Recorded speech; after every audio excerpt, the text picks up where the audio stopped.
사랑하는 성도 여러분, 하나님은 신실하신 분이십니다. 그래서 하나님께서 하신 그 약속들을 반드시 이제 실천하시는 그런 분이십니다.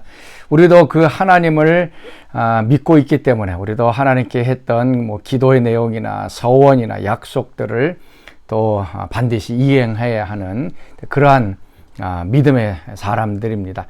자, 오늘은 우리가 하나님을 향하여 행했던 이러한 기도와 서원들, 또 그것이 올바른 서원일 때, 또 그리고 올바르지 않은 어리석은 서원일 때는 어떻게 해야 될 것인가 하는 것들에 대해서 우리 같이 말씀을 나눠보려고 합니다.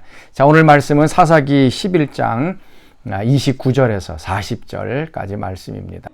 이에 여호와의 영이 입다에게 임하시니 입다가 길르앗과 므낫세를 지나서 길르앗의 미스베에 이르고 길르앗의 미스베에서부터 암몬 자손에게로 나아갈 때에 그가 여호와께 서원하여 이르되 주께서 과연 암몬 자손을 내 손에 넘겨주시면 내가 암몬 자손에게서 평안히 돌아올 때 누구든지 내 집 문에서 나와서 나를 영접하는 그는 여호와께 돌릴 것이니 내가 그를 번제물로 드리겠나이다 하니라. 이에 입다가 암몬 자손에게 이르러 그들과 싸우더니 여호와께서 그들을 그의 손에 넘겨주시매 아로엘에서부터 민닛에 이르기까지 20성읍을 치고 또 아벨크라밈까지 매우 크게 무찌르니 이에 암몬 자손이 이스라엘 자손 앞에 항복하였더라. 입다가 미스바에 있는 자기 집에 이를 때에 보라, 그의 딸이 소고를 잡고 춤추며 나와서 영접하니 이는 그의 무남 동료라. 입다가 이를 보고 자기 옷을 찢으며 이르되 어찌할꼬 내 딸이여, 너는 나를 참담하게 하는 자요 너는 나를 괴롭게 하는 자 중에 하나로다. 내가 여호와를 향하여 입을 열었으니 능히 돌이키지 못하리로다. 나의 아버지여, 아버지께서 여호와를 향하여 입을 여셨으니 아버지의 입에서 낸 말씀대로 내게 행하소서. 이는 여호와께서 아버지를 위하여 아버지의 대적 암몬 자손에게 원수를 갚으셨음이니이다. 이 일만 내게 허락하사 나를 2달만 버려두소서. 내가 내 여자친구들과 산에 가서 나의 처녀로 죽음을 인하여 애곡하겠나이다. 가라 하고 2달을 기한하고 그를 보내니 그가 그 여자친구들과 가서 산 위에서 처녀로 죽음을 인하여 애곡하고 2달 만에 그의 아버지에게로 돌아온지라. 그는 자기가 소원한 대로 딸에게 행하니 딸이 남자를 알지 못하였더라. 이것이 이스라엘의 관습이 되어 이스라엘의 딸들이 해마다 가서 길르앗 사람 입다의 딸을 위하여 나흘씩 애곡하더라. 자, 오늘의 본문의 말씀은 굉장히 이제 논란이 되는 이제 그러한 본문입니다. 하나님 앞에서 입다가 이제 서원을 하게 되어지고 그 서원한 것을 이제 지키는 이제 그런 장면인데요. 그 서원한 내용 자체에 이제 또 여러 가지 문제가 있습니다.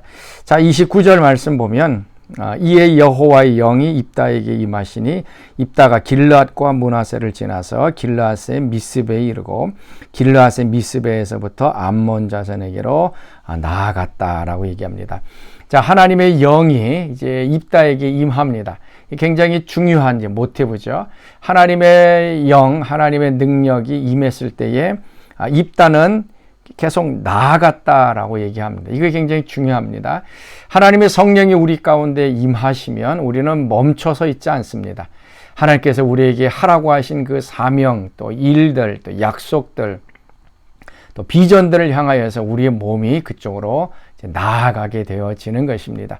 그래서 우리에게 성령의 임재가 필요한 것이 바로 그것이죠. 우리는 자꾸 멈추어 쓰려고 하지만 하나님의 영이 임하면 우리는 자꾸 앞으로 나아갑니다. 방해가 있고 장애물이 있고 어려움이 있는다 할지라도 우리는 그 하나님께서 주시는 능력을 가지고 앞으로 나아가는 것입니다. 그래서 여러분도 이 하나님의 영이 임함으로 인하여 앞으로 나아가는, 앞으로 전진하는 여러분들 될 수 있기를 바랍니다. 이제 전쟁을 했을 때에 입다가 하나님 앞에 이제 서원을 이제 하게 됩니다. 자, 31절 말씀이죠. 내가 암몬 자손에게서 평안이 돌아올 때에 누구든지 내 집 문에서 나와서 나를 영접하는 그는 여호와께 돌릴 것이니 내가 그를 번제물로 드리겠나이다 라고 얘기합니다. 암몬 자손과 전쟁에서 이기면 그 이김에 대한 감사와 찬양으로 우리 집에서 나를 맞이하는 그러한 실질적인 이제 사람이라고 지금 누구든지 뭐 이렇게 그는이라고 하면서 사람을 번제물로 드린다라고 이제 우리가 번역이 되지만 다른 영어 성경에 보면은 whatever라고 얘기하고 있거든요. 그러니까 집에서 나오는 어떤 동물들을 내가 하나님 앞에 구별하여 드리고 번제물로 드리겠다라고 이제 서원을 하고 있습니다. 그러니까 지금 입다의 마음은 어떻게 보면 사람을 번제물로 하나님 앞에 드리겠다라고 하는 생각은 아마 없었을 것입니다. 왜냐하면 입다는 율법에 대해서 잘 알고 있었습니다. 그 앞에도 나오지만 이스라엘 역사에 대해서 입다는 잘 알고 있었습니다. 뿐만 아니라 인간을 제물로 하나님께 드린다는 거, 이거는 그때 이 지금 싸움하고 있는 암몬, 특별히 이제 몰렉 신에게 자녀들을 불 가운데로 보내는 그런 일들을 했습니다. 하나님은 그걸 철저하게 하지 말라라고 금지하고 있는 것이죠. 어떻게 자녀들을 불 가운데로 지나가게 하면서 몰렉 신에게 바치는 그러한 것을 하나님께서는 하지 말라라고 얘기하고 있습니다. 지금 입다도 자기가 승리하고 집에 돌아갔을 때에 어떤 사람을 번제물로 드리겠다라고 얘기한 것은 아닙니다. 그래서 그 누구든지라고 하는 번역을 whatever라고 얘기하면서 아마 동물을 얘기를 했겠죠. 동물로 하나님 앞에 기쁨의 감사의 제물을 드리겠습니다라고 얘기를 했을 것입니다. 그러나 또 한편으로는 입다 마음속에는 사람도 하나님께 드리겠다라고 아마 서원을 했을 것입니다. 우리가 간혹가다 특별히 이제 성령이 임한 이 입다에게도 잘못된 서원을 할 때가 있습니다. 아니면 어리석은 서원을 할 때가 있습니다. 너무나도 급하기 때문에 또 하나 앞에 해서는 안 되는 그런 서원을 할 때가 있습니다. 자, 오늘은 그런 잘못되고 어리석은 또 비윤리적인 서원을 하나님께 했을 때 우리가 그것을 어떻게 해야 하느냐라고 하는 얘기입니다. 자, 34절 말씀 보니까 입다가 미스바에 있는 자기 집에 이를 때에 보라 그의 딸이 소고를 잡고 춤추며 나와서 영접하니 이는 그의 무남 동료라라고 얘기를 하고 있습니다. 이제 딸이 먼저 나와서 이제 입다를 이제 맞이했던 것이죠. 그래서 과연 이 입다를 어떻게 해야 할 것인가라고 하는 것입니다. 그래서 이 딸을 번제물로 하나님께 드릴 것인가, 아니면은 뭐 어떻게 해야 될 것인가라고 하는 것이 오늘 이제 본문의 이제 얘기입니다. 35절 말씀 보니까 입다가 이를 보고 자기 옷을 찢으며 이르되 어찌할꼬 내 딸이여 너는 나를 참담하게 하는 자요 너는 나를 괴롭게 하는 자 중에 하나로다. 내가 여호와를 향하여 입을 열었으니 능히 돌이키지 못하리로다. 그 뒷부분에 내가 여호와를 향하여 입을 열었으니 서원을 했다는 것이죠. 그렇기 때문에 능히 내가 돌이키지 못한다라고 얘기합니다. 그래서 성경에서는 한 번 서원한 것에 대해서는 반드시 지켜야 된다. 해로울지라도 그 서원은 지켜라라고 얘기를 하고 있습니다. 그러나 이제 우리가 또 기억해야 될 것은요, 잘못된 서원, 또 어리석은 서원, 그 다음에 비윤리적이고 비도덕적인 서원을 했을 때는 과연 어떻게 할 것인가. 만약에 우리가 하나님 앞에 비윤리적인 서원을 한다라고 한번 생각해 보십시오. 하나님, 제가 지금 너무 힘드니까 재정적으로 지금 채워주시고 하나님께서 역사해 주시면 제가 어떤 사람을 죽이겠습니다라고 살인하겠다라고 하는 서원을 한번 했다라고 해 보십시다. 아니면 반대로 하나님, 제가 이렇게 하나님께서 역사해 주시면 제가 도둑질을 하겠습니다. 아니면은 누구를 간음하겠습니다라고 서원을 했다라고 가정해 보십시다. 자, 그것을 지켜야 될까요? 우리가 서원한 것이 하나님 앞에서 율법과 반대되고 하나님의 윤리에 어긋나는 서원을 했을 때에 그 소원을 지켜야 하느냐라고 하는 문제입니다. 하나님께서 저에게 새로운 직장을 주시면 내가 누구를 죽이겠습니다라고 서원했을 때 직장을 얻었습니다. 그럼 그 사람을 죽이는 것, 이것이 내가 서원을 갚는 것인데요. 과연 그 사람을 죽여야 되느냐라고 하는 얘기죠. 그래서 서원을 깨트리는 것보다 서원을 지키는 것이 더 비율법적이고 비윤리적일 때에는 그 사람 하나 앞에 회개를 해야 된다는 얘기예요.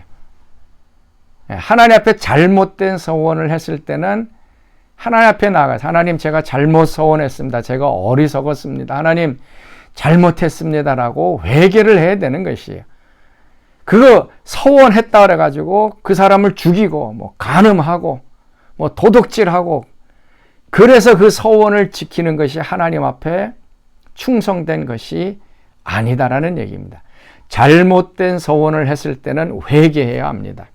하나님 잘못했습니다. 제가 어리석게 그런 서원을 했습니다. 하나님 용서해 주십시오라고 하면서 또 다른 서원을 하나님 앞에 드려야 하는 것입니다. 지금 입다를 맞으러 나왔던 이 딸, 입다가 서원을 했죠. 번제물로 드리겠다라고 하나님께 드리겠다라고 했을 때의 이 서원, 그리고 입다는 자기가 하나님 앞에 입술로 서원했기 때문에 반드시 지키겠다라고 얘기를 하고 있습니다. 자, 여기에 대해서 과연 실질적으로 입다가 자기의 딸을 번제물로 하나님 앞에 제사를 드렸는가 아니면 그렇지 않았는가, 신학적인 논쟁이 있습니다. 이 성경에는 그렇게 분명하게 나타나 있지 않습니다. 과연 어떻게 했는지. 그런데 37절 말씀 보니까 또 그의 아버지에게 이르되 이 일만 내게 허락하사 나를 2달만 버려두소서. 내가 내 여자친구들과 산에 가서 나의 처녀로 죽음을 인하여 애곡하겠나이다. 그래서 처녀로 죽음을 인하여 애곡하겠다. 38절에도 산 위에서 처녀로 죽음을 인하여 애곡하겠다라고 얘기를 합니다. 그리고 39절에도 중간 부분에 보면 자기가 서원한 대로 딸에게 행하니 딸이 남자를 알지 못하였더라. 그래서 처녀로 죽음을 애곡했다라고 얘기를 합니다. 그래서 이 구절을 어떻게 해석하느냐라는 얘기입니다. 그래서 어떻게 보면 입다가 이 자기 딸을 번제물로 드려서 처녀로 거기에서 죽었다라고 해석을 할 수가 있습니다. 그런데 다르게 또 해석하면요, 처녀로 일평생을 살다가 죽었다라고 해석할 수도 있는 것이죠. 처녀로 죽었다. 일평생 남자를 알지 못하고 죽었다라고 해석을 할 수도 있는 것입니다. 그래서 많은 학자들은 이 딸이 처녀로 그 남자를 알지 못하고 결혼하지 못하고 이제 성막에서 일하는 그 여인으로, 하나님 앞에 온전하게 드려지는 여인으로 하나님께 바쳐진 삶을 살게 된 것이죠.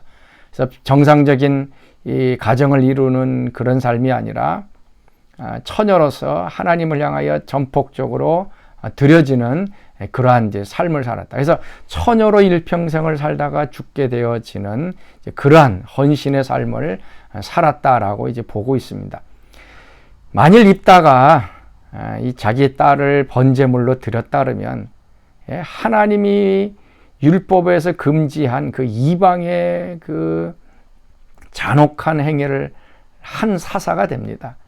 그러면 히브리서 11장에 나오는 그 믿음의 용사에도 들어가지 않게 되고 하나님의 율법과는 전혀 상관없는 그러한 일들이 되는 것이죠.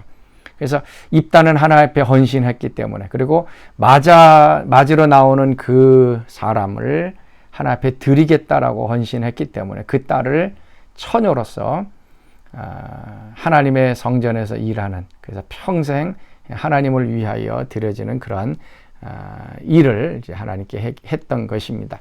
자, 오늘 이제 서원에 대해서 같이 말씀을 나눴습니다.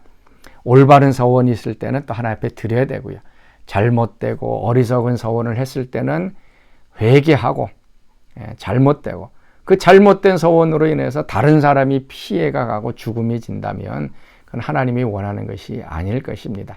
자, 오늘도 우리가 올바른 마음을 가지고 또 하나님 앞에 서원하고 또 약속하고 그래서 하나님께 좀 더 가까이 나아가는 여러분들 될 수 있기를 바랍니다. 자, 같이 기도하겠습니다.